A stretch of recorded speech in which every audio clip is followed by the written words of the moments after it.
Good morning बच्चों। आज हम फिर से जो 18 पाठ संख्या 18 पिपलांत्री एक आदर्श गांव का जो अंतिम भाग है उसको हम पढ़ेंगे और समझेंगे। तो बच्चों, इसमें जो मैंने लिखा है पिपलांत्री एक आदर्श गांव, ब्रैकेट में जो 4 लिखा गया है, रोमान 4, इससे पता चलता है कि इससे पहले मैंने 3 क्लासें ली हैं जिसको आप लोगों ने देखा भी है, और यह हमारी आखिरी क्लास है जिसमें मैं इस पाठ का कंक्लूड करूंगा। तो इससे पहले बच्चों, हम लोगों ने पढ़ा था कि पिपलांत्री गांव में जो श्याम सुंदर पालीवाल जी जो मुखिया हैं, वे प्रत्येक एक लड़की के जन्म होने पर वहाँ पर 111 पेड़ लगाते हैं, है ना। प्रत्येक बेटी के या लड़की के जन्म होने पर वे 111 पेड़ लगाते हैं, और गांव वाले जो होते हैं वे 21,000 की धनराशि आपस में चंदा इकट्ठा कर, और जो लड़की के माता पिता है उससे 10,000 रुपये लेकर, दोनों मिलाकर कुल 31,000 रुपये वे बैंक में उस लड़की के नाम पर फिक्स डिपॉजिट कर देते हैं, ताकि वह पैसा उसके भविष्य में जब उसकी ऊपरी पढ़ाई लिखाई हो या फिर उसकी शादी विवाह हो, उस वक्त वे पैसा निकाल कर वे उस काम में लगा सकते हैं। इससे पहले वे या पैसे को निकाल नहीं सकते, है ना। और उसके साथ ही जो यह 111 पेड़ लगाए जाते हैं, उसका देख रेख या उसका देखभाल या लालन पालन उसकी बेटी के हिसाब से ही, उस बेटी के समान उसका भी लालन पालन किया जाता है, ताकि उस पेड़ जो पेड़ लगाए जाते हैं वे कोई आम पेड़ या साधारण पेड़ नहीं होते।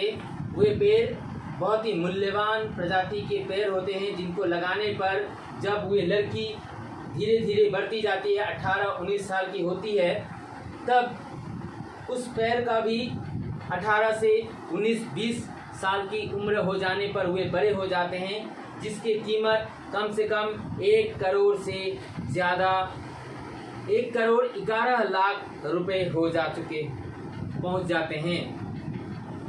तो अभी हम आगे का हिस्सा पढ़ेंगे। पृष्ठ संख्या 146 यानी 146 का फर्स्ट पैराग्राफ।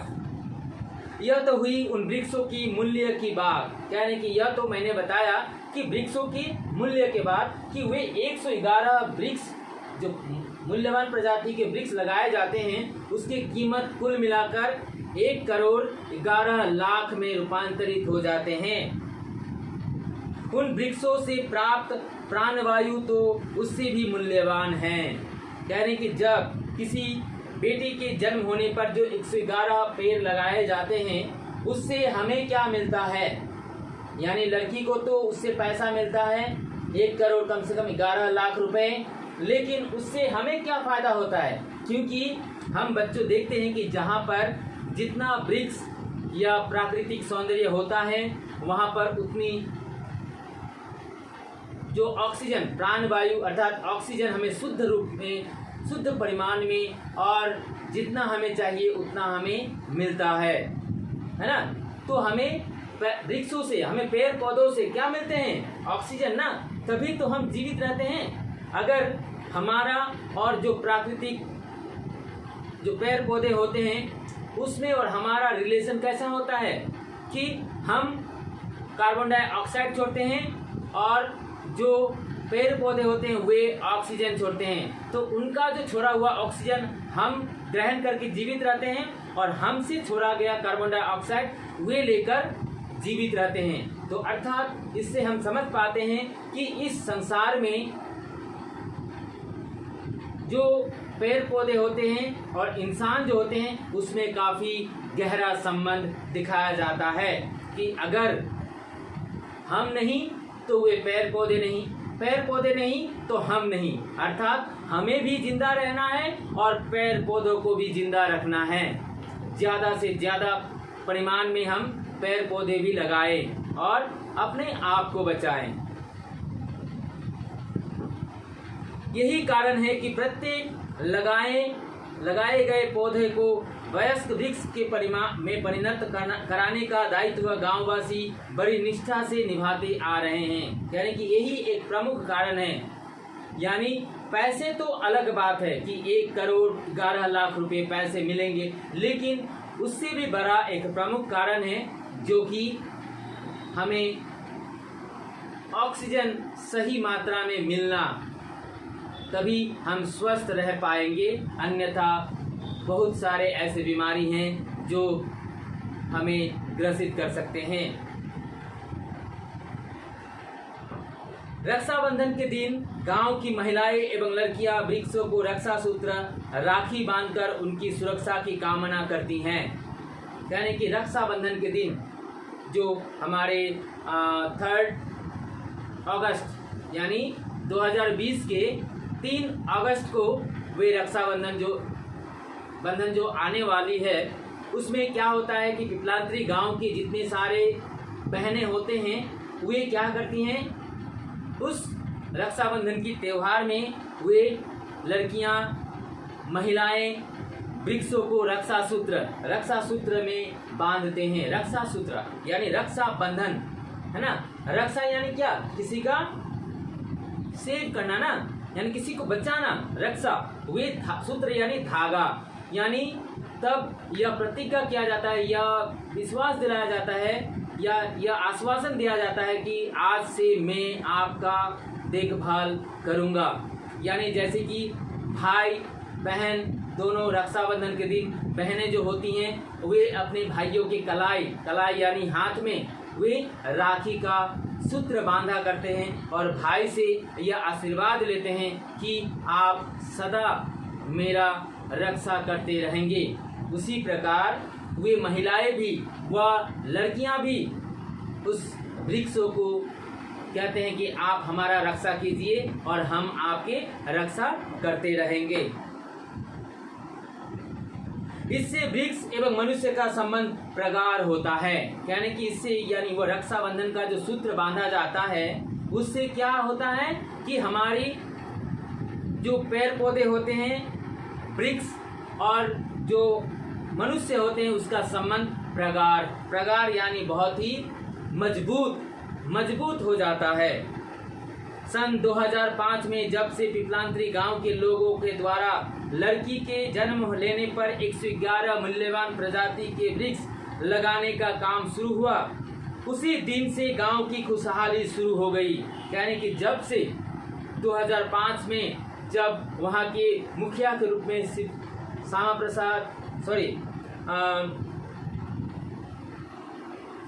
श्याम सुंदर पालीवाल के नाम से एक व्यक्ति को वहां पर चुनाव किया गया, तब से ही उस गांव का जो परिवेश था या जो 111 पेड़ लगाने का जो नियम बनाया गया उससे वहां खुशहाली आना शुरू हो गया था। यानी खुशहाली शुरू हो गई थी।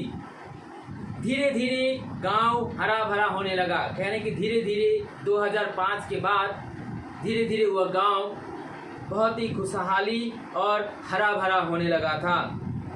पेड़ पौधों की संख्या बढ़ने और हरियाली फैलने से गांव में पशु पक्षियों का आगमन शुरू हुआ। यानी कह रहे हैं कि जब वह पिपलांत्री गांव में बहुत सारे पेड़ों का सूत्रपात हुआ, यानी वहाँ जब लगाया गया तो वहाँ पर हरियाली के साथ साथ वहाँ तरह तरह के पशु पक्षी वहाँ पर दिखाई देने लगे, उनका आगमन हुआ, यानी उनका वहाँ पर आना हुआ।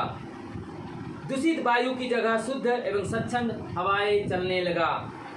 यानी कि दूषित जहाँ पर जो 2005 से पहले वहाँ का जो वातावरण था, वहाँ का जो परिवेश था, जो बहुत ही दयनीय अवस्था से गुजर रहा था, वे आज बहुत ही सुंदर दूषित वायु स्वच्छंद हवाएं बहती रहती है और हमें शुद्ध वायु मिलती रहती है। गर्मी का प्रकोप कम हो गया है। यानी जब से वहाँ पर पेड़ पौधे लगाए गए हैं तब से वहाँ पर समय पर बारिश, समय पर हवा, समय पर जाड़े का दिन, समय पर गर्मी का दिन, यह सारे आते जाते रहने लगे, जिससे हमें गर्मी के प्रकोप से ठंडक भी मिलने लगा था। समय पर वर्षा होने लगी, जिससे भूमिगत जल स्तर की वृद्धि हुई, यानी जहां 800 मीटर या 8000 मीटर के 8000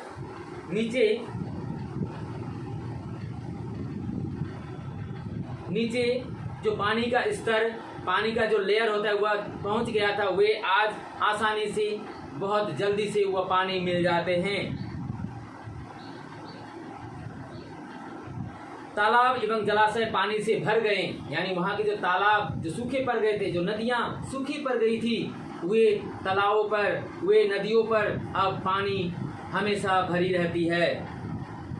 अब गांव के किसानों को खेती करने के लिए पर्याप्त जल मिलने लगा, यानी गांव में जो खेती बाड़ी पर सूखा पड़ने लगा था वह आज पूरी तरह से निर्मूल हो चुके हैं। वहां पर पानियों को पर्याप्त मात्रा में वहां किसान अपने खेतों पर व्यवहार करते हैं। गांव की खुशहाली फिर से लौट आई। इस प्रकार वह पिपलांतरी गांव का जो खुशहाली जीवन है वह फिर से वापस लौट आया था। पिपलांतरी गांव में उन्मुक्त विचरण करते हुए नाना प्रकार के पक्षियों को देखने के लिए प्रतिवर्ष विभिन्न स्थानों से सैलानी आते हैं। यानी कि पिपलांतरी गांव की उन्मुक्त विचरण, यानी वहाँ के जो पर्यावरण है, वहाँ की जो पत्थर है संगमरमर के, वहाँ की जो वातावरण है, वहाँ की जो नदियाँ हैं, जो तालाब है, जो पशु पक्षी वहाँ रहने आते हैं, उसे देखने के लिए संसार के विभिन्न प्रांत से जो सैलानी यानी टूरिस्ट या यात्रा या पर्यटक वहां पर आते हैं वह देखने के लिए। सरकार ने गांव में चल रहे अवैध एवं विनाशकारी खनन कार्य पर पूरी तरह से रोक लगा दी है। यानी कि जो राजस्थान के सरकार हैं, राज्य सरकार, वे उस गांव में चल रहे जो अवैध जो संगमरमर के पत्थर का खनन होता रहता था उस पर और विनाशकारी खनन पर उन्होंने पूरी तरह रोक लगा दिया था, यानी वे बंद कर दिया गया था। आजकल पिपलांतरी गांव के सौंदर्य को देखने के लिए अनेक विदेशी सैलानी भी आने लगे हैं। यानी कि उस गांव के सुंदरता को देखने के लिए और भी बहुत दूर दूर से सैलानी, जैसे कि मैंने बताया था कि सैलानी का अर्थ है पर्यटक या टूरिस्ट या फिर यात्री, वहां पर उसे देखने के लिए आने लगे। यहाँ प्राय अनुसंधानकर्ता, वृत्त चित्र निर्माणकर्ता, सिनेमा बनाने वाले आदि आते रहते थे। यानी कि वहाँ पर प्राय अनुसंधानकर्ता यानी रिसर्चर होते हैं, वे वहाँ पर तरह तरह की पत्थरों, तरह तरह की पेड़ पौधे, तरह तरह के पशु पक्षियों, वहाँ के लोगों के ऊपर रिसर्च करने के लिए आते जाते रहते हैं। और वृत्त चित्र निर्माण करता है, यानी जो पेंटिंग वगैरह बनाते हैं वे भी वहाँ आकर वहाँ के पेंटिंग वगैरह बनाते हैं। फिर सिनेमा वालों ने भी, यानी फिल्म बनाने वाले जो प्रोड्यूसर होते हैं, डायरेक्टर होते हैं, वे भी वहाँ आकर अपने अपने फिल्म का शूटिंग करवाते हैं। उनकी सुविधाओं को ध्यान में रखते हुए राजस्थान सरकार ने गांव की सभी सड़कों को पक्की करवा दी है। यानी कि उनकी और भी सुख सुविधा के लिए जो राजस्थान सरकार है, जिन्होंने वहाँ की सड़क यानी जो पथ होते हैं, जो रास्ता होते हैं, उनको पक्की करवा दी हैं। राजस्थान के मुख्यमंत्री, शिक्षा मंत्री तथा अन्य मंत्रीगण पिपलांतरी गांव का दौरा कर चुके हैं।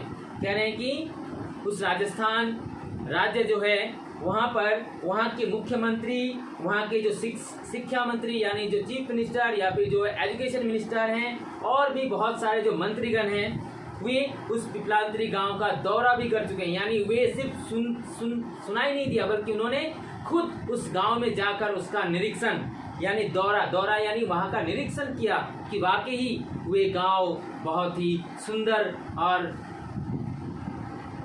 प्रतिष्ठित गांव के रूप में माना जाता है। उन मंत्रियों ने गांव में विद्यालय की स्थापना करवाई है। उन मंत्रियों ने उस गांव में जहां पढ़ने लिखने की सुविधा नहीं थी, वहां आज पढ़ने लिखने की सुविधा वहां के मंत्रियों ने करवाया। फिर ग्राम पंचायत एवं आंगनबाड़ी का कार्यालय बनवाया है। यानी कि वहां पर ग्राम पंचायत और यानी जो जीपी होता है, गांव पंचायत जो ऑफिस होता है, उसको बनवाया। फिर आंगनबाड़ी का भी वहां पर कार्यकाल बनवाया गया। शुद्ध पेयजल की भी व्यवस्था किया गया तथा गांव के विकास के लिए कई सरकारी योजनाएं शुरू की गई। वहां के पानी जो विशुद्ध मिलता था, वहां पर शुद्ध पानी और बहुत सारे सरकारी योजनाएं यानी गवर्नमेंट पॉलिसीज वहां पर लागू किए गए। परिकल्पना या परियोजना। गांव वालों की क्या क्या समस्याएं हैं, इसका समाधान कैसे हो, इसके लिए गांव वाले सरकार के पास नहीं गए। सरकार के लोग स्वयं उनके पास आए और उनकी समस्याओं का निदान कर गए।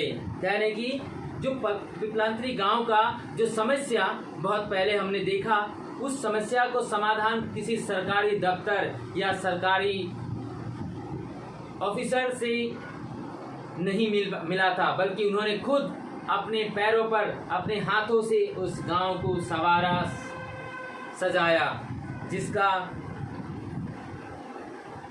प्रशंसा जो है वे सराहनीय है। पिपलांतरी ऐसा गांव है जहां राजस्थान सरकार की लोक कल्याणकारी योजनाओं को पूर्णतया सुचारू ढंग से लागू किया गया। यानी कि जो पिपलांतरी एक ऐसा गांव है जहां राजस्थान सरकार की लोक कल्याणकारी यानी लोगों के कल्याण के हित में बहुत सारी योजनाओं का पूर्णतया सुचारू रूप से यानी एक निष्ठ भाव से सुचारू रूप से पूर्णतः लागू किया गया। सन 2007 में तत्कालीन राष्ट्रपति डॉक्टर एपीजे अब्दुल कलाम ने पिपलांतरी गांव को राष्ट्रपति पुरस्कार प्रदान किया। अंडरलाइन कि सन 2007 में जो तत्कालीन राष्ट्रपति थे यानी उस समय के जो राष्ट्रपति थे डॉक्टर एपीजे अब्दुल कलाम, उन्होंने पिपलांतरी गांव को राष्ट्रपति पुरस्कार से सम्मानित किया था। सरकारी योजनाओं के उचित क्रियान्वयन के कारण ही पिपलांतरी गांव को राजस्थान सरकार द्वारा अनेक पुरस्कार दिए गए हैं। यानी कि इसके अनुसार और भी बहुत सारे, इसके अलावा और भी बहुत सारे पुरस्कारों से उस गांव को नवाजा गया, जिसमें से है कि भारत सरकार की ओर से 2 अक्टूबर 2014 को महात्मा गांधी जी के जन्मदिन के अवसर पर प्रधानमंत्री श्री नरेंद्र मोदी जी ने स्वच्छ भारत अभियान शुरू किया था। यानी कि जब भारत सरकार ने यानी नरेंद्र मोदी जी ने 2014 में, जब हमारे भारत के प्रधानमंत्री थे नरेंद्र मोदी जी, वे जब महात्मा गांधी के जन्मदिन पर यानी 2 अक्टूबर को 2014 सन में जब उन्होंने महात्मा गांधी के जन्म उत्सव पर उन्होंने स्वच्छ भारत अभियान जो चलाया था, अंडरलाइन बच्चों, यह वेरी वेरी इंपॉर्टेंट क्वेश्चन कि स्वच्छ भारत अभियान कब शुरू हुआ था, तो 2 अक्टूबर 2014 को स्वच्छ भारत अभियान चलाया गया था, शुरू किया गया था। परंतु पिपलांतरी गांव में बहुत पहले से ही पूर्ण स्वच्छता कार्यक्रम चलाया जा रहा था। वहां कोई भी व्यक्ति खुले में शौच नहीं करता। बाहर से आने वाला व्यक्ति भी गांव में किसी प्रकार की गंदगी नहीं फैला सकता। कह रहे कि जो तो सन 2014 में 2 अक्टूबर को जो स्वच्छ भारत अभियान जिसे महात्मा गांधी के जन्म उत्सव पर श्री नरेंद्र मोदी जी ने शुरू किया था, उससे पहले ही पिपलांतरी गांव में वह स्वच्छ भारत अभियान चल रहा था। यानी उससे पहले ही उस गांव में स्वच्छ भारत अभियान चल चुका था और वहां की शौच यानी शौचालय यानी टॉयलेट जो है, वहां पर कोई भी व्यक्ति खुले जगहों पर शौच नहीं करता। शौच यानी टॉयलेट नहीं करते। वे एक निर्धारित स्थान होता है यानी टॉयलेट बनाया होता है, वहां पर वे टॉयलेट करते हैं और बाहर से कोई भी व्यक्ति, कोई भी पर्यटक, कोई भी यात्री, कोई भी टूरिस्ट आता, वे उस गांव में किसी प्रकार का आवर्जना या फिर कोई भी गंदगी नहीं फैला सकता था। राजस्थान एवं महाराष्ट्र के मुख्यमंत्रियों ने पिपलांतरी गांव का भ्रमण करके यहाँ के कामकाज का लेखा जोखा लेकर उसी के आधार पर नई नई योजनाएं शुरू की है। यानी कि राजस्थान और महाराष्ट्र का जो सरकार है, उस पिपलांतरी गांव का दौरा करते हुए वहाँ में क्या क्या कमी है, क्या क्या और परिकल्पनाएं वहाँ पर लागू किया जाए, इसका लेखा जोखा रूप उन्होंने प्रमुख प्रमुख योजनाएं भी शुरू कर चुके हैं। दिल्ली के उप मुख्यमंत्री श्री मनीष सिसोदिया 7 दिनों तक गांव में रहकर वहां की अनेक जानकारियां हासिल की। कह रहे हैं कि दिल्ली के जो उप मुख्यमंत्री यानी डेप्यूटी चीफ मिनिस्टर जो हैं, दिल्ली के उप मुख्यमंत्री जिसको इंग्लिश में कहते हैं डेप्यूटी चीफ मिनिस्टर, वे दिल्ली के पिपलांतरी गांव में जाकर वहां 7 दिन रहकर वहां के अनेक जनजातियों से मिलकर उन्होंने बहुत सारे जानकारियां हासिल की है। वहां से प्राप्त तथ्यों एवं जानकारियों का उपयोग वे दिल्ली जैसे प्रदूषण से भरे क्षेत्र में कर रहे हैं। कह रहे हैं कि जो दिल्ली में जो बहुत मात्रा में प्रदूषण फैलाया जाता है, प्रदूषित रहता है वह राज्य, तो वहाँ के जो डेप्यूटी चीफ मिनिस्टर हैं वे पिपलांतरी गांव में जाकर वहाँ से वे चीज़ को सीखा कि कैसे हम अपने राज्य को, अपने नगर को, अपने गांव को, अपने शहर को कैसे हम प्रदूषण से मुक्ति दिला सकते हैं। वहाँ से वे जानकारियाँ हासिल किया और अपने क्षेत्र में भी वे कार्य करने लगे। अपने देश का कोई भी ऐसा समाचार पत्र या संवाद माध्यम नहीं है जिसने पिपलांतरी गांव के बारे में न लिखा हो न प्रचार किया हो। यानी कि ऐसा कोई साधन नहीं रह गया और ना ही ऐसा साधन कहीं छूटा है। पत्र से लेकर, समाचार पत्र से लेकर जो संवाद माध्यम है, टीवी है और भी तरह तरह की जो चैनल्स हैं, वे इस गांव का गुण नहीं दिखाया हो टीवी के माध्यम से या अपने पत्र के माध्यम से। यूट्यूब, फेसबुक, ट्विटर आदि में भी पिपलांतरी गांव के विषय में पर्याप्त जानकारी उपलब्ध है। तो बच्चों, हम लोग देख रहे हैं कि यूट्यूब में भी पिपलांतरी गांव का दृश्य आसानी से हम लोग देख सकते हैं। हालांकि हम वहां जा नहीं सकते, कभी अगर जाएंगे तो देखेंगे, लेकिन हम अभी घर बैठे बैठे इस लॉकडाउन के सीजन पर आराम से इस पिपलांतरी गांव को हम लोग यूट्यूब के माध्यम से या फिर फेसबुक के माध्यम से या ट्विटर के माध्यम से आसानी से उस पिपलांतरी गांव का जो विषय है उस पर हम पर्याप्त जानकारी, बहुत सारे जानकारियां हासिल कर सकते हैं। तुम सब भी देखना कि उस पिपलांतरी गांव में किस प्रकार वहाँ के वातावरण, वहाँ के पशु पक्षी, वहाँ के लोग किस प्रकार नियम पालन करते हैं, वे तुम सब भी देखना और अपने नगर को भी, अपने घर को भी सुचारू रूप से समृद्ध रखना। आज भी गांव में जब कोई मरता है तो उसकी स्मृति में 11 पेड़ रोपे जाते हैं। कह रहे हैं कि बच्चों, इससे पहले हम लोगों ने पढ़ा था कि किसी लड़की का जन्म जब उस गांव में होता है तो हम कितने पेड़ लगाते थे, वहां पर 111 पेड़ लगाते हैं। और जब कोई व्यक्ति, चाहे वह लड़की हो या लड़का हो, जब वहाँ मर जाया करता है यानी उनका मृत्यु हो जाता है तो वहाँ पर उसकी स्मृति पर 11 पेड़, यानी जन्म लेने पर 111 और मरने पर 11 पेड़ लगाए जाते हैं या रोपे जाते हैं। यूनियन बैंक ऑफ इंडिया ने गांव के 300 लड़के लड़कियों की पढ़ाई के लिए 60 लाख रुपए दिए हैं। यानी कि यूनियन बैंक तुम लोग भी पहचानते हो कि हमारे सिलचर में, हमारे करीमगंज में, हमारे हैलाकांडी में भी यह है। तो यह जो यूनियन बैंक ऑफ इंडिया जो है, उन्होंने गांव में 300 लड़के लड़कियों की पढ़ाई की सुविधा के लिए उन्होंने 60 लाख रुपए का अनुदान दिया है। हम लोग सरकार पर तरह तरह के आरोप लगाते हैं कि वह हमें कुछ नहीं देती, खेती करने के लिए किसान की पानी नहीं मिलता, अन्य सुविधाएं नहीं मिलती, परंतु केवल आरोप लगाकर हाथ पर हाथ धरकर बैठे रहने से कुछ नहीं होगा। कह रहे हैं कि हम लोग यानी हम और आप लोग, जब हमारे पास किसी प्रकार की सुविधा नहीं होता तो हम लोग क्या करते हैं, सरकार के सामने जाकर, सरकार के पास जाकर हम क्या करते हैं, हाथ फैलाते हैं कि हमें पैसे का अनुदान दीजिए, हमें सहायता कीजिए। पर हम क्या करते हैं, उनके पास गिड़गिड़ाते हैं, उनसे सहायता मांगते हैं। लेकिन हमें उस पिपलांतरी गांव से वह सीख लेना चाहिए कि हम अपने घर बैठे बैठे, हम अपने गांव में सभी लोगों के साथ मिलकर हम अपनी सुविधाओं को कैसे पूर्ण कर सकते हैं।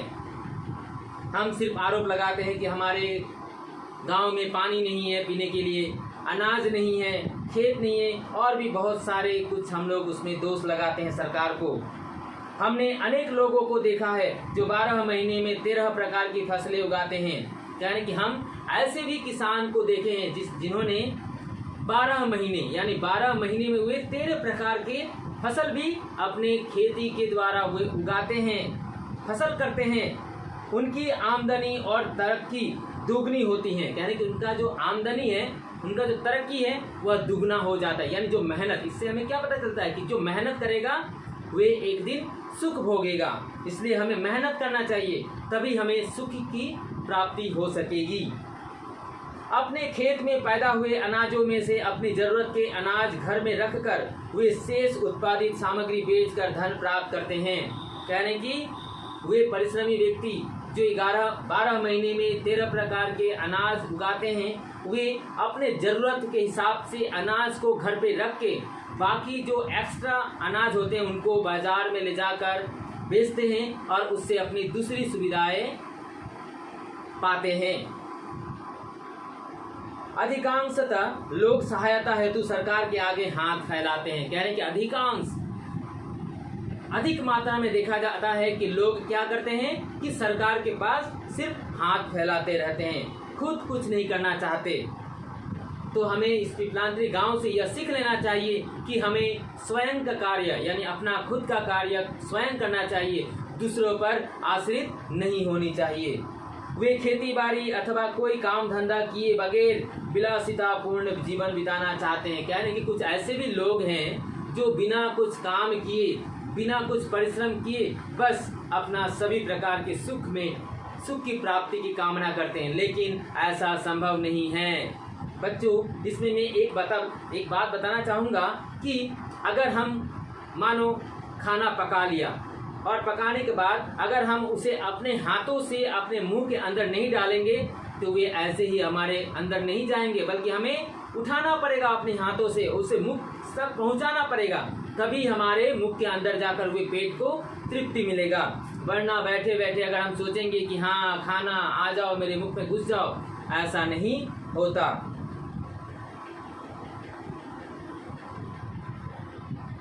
केवल यह कहते रहना कि खेती के लिए पानी नहीं है, दूसरी सुविधाएं नहीं है, कहीं से भी उचित नहीं लगता। यानी कि यह कहना कि हमारे खेती के लिए पानी नहीं है, अनाज नहीं है या दूसरी सुविधाएं नहीं है, यह कहना उचित नहीं है। यह एक्चुअली आलसता है। आलसता यानी आलस्य ही हमारी बर्बादी का कारण है। हमें सुख पाने के लिए हमें परिश्रम करना पड़ेगा, तभी हम सुखी हो पाएंगे। अरे भाई, वर्षा जल का संरक्षण कीजिए। यानी कि पिपलांतरी के जो लोग हैं या जो लेखक हैं ज्योति प्रसाद बुरगवाई, वे कहना चाहते हैं इस पिपलांतरी गांव का जो वहाँ का वातावरण है, वहाँ के जो लोग हैं, उससे यह प्रेरणा देना चाहते हैं कि अरे भाई, तुम अपने शक्ति का अपने विचार का उपयोग क्या करो। यानी कि अपना प्रयत्न कीजिए, छायादार वृक्ष लगाइए। यानी छाया के लिए हमें छायादार वृक्ष लगाना पड़ेगा। इससे पर्यावरण संतुलित रहता है, इससे पर्यावरण जो है वह संतुलित भी रहेगा और समय पर वर्षा भी होगी, भूमि की उर्वर शक्ति भी बढ़ने में, फसलों की पैदावार भी बढ़ती रहेगी। यानी हम ज़्यादा पेड़ पौधे लगाएंगे तो हमें सही मात्रा में सही समय पर हमें पानी भी मिलेगी, हमारी भूमि में उर्वर शक्ति का शक्ति बढ़ेगा, फसलों का बढ़ोतरी होगी। इसके साथ प्रदूषण पर भी रोक लगाई जा सकेगी। इसलिए श्याम सुंदर पालीवाल और पिपलांतरी गांव के निवासियों ने देश के सभी नागरिकों का आह्वान किया है कि वृक्ष लगाइए, उसकी समुचित देखभाल कीजिए, काम धंधा कीजिए। आप जहाँ रहते हैं वहाँ की धरती स्वर्ग बन जाएगी। यानी कि यह जो पिपलांतरी एक आदर्श गांव के माध्यम से जो श्याम सुंदर पालीवाल हैं, जो मुखिया है, और उस गांव के जो रहने वाले निवासी हैं, वे प्रत्येक नगर, प्रत्येक शहर, प्रत्येक राज्य, प्रत्येक देश से यह विनती करते हैं कि आप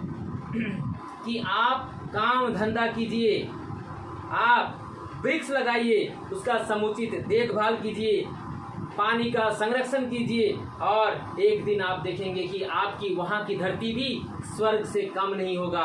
आपकी वहाँ की धरती स्वर्ग बन जाएगी, स्वर्ग जैसा सुख मिलने लगेगा।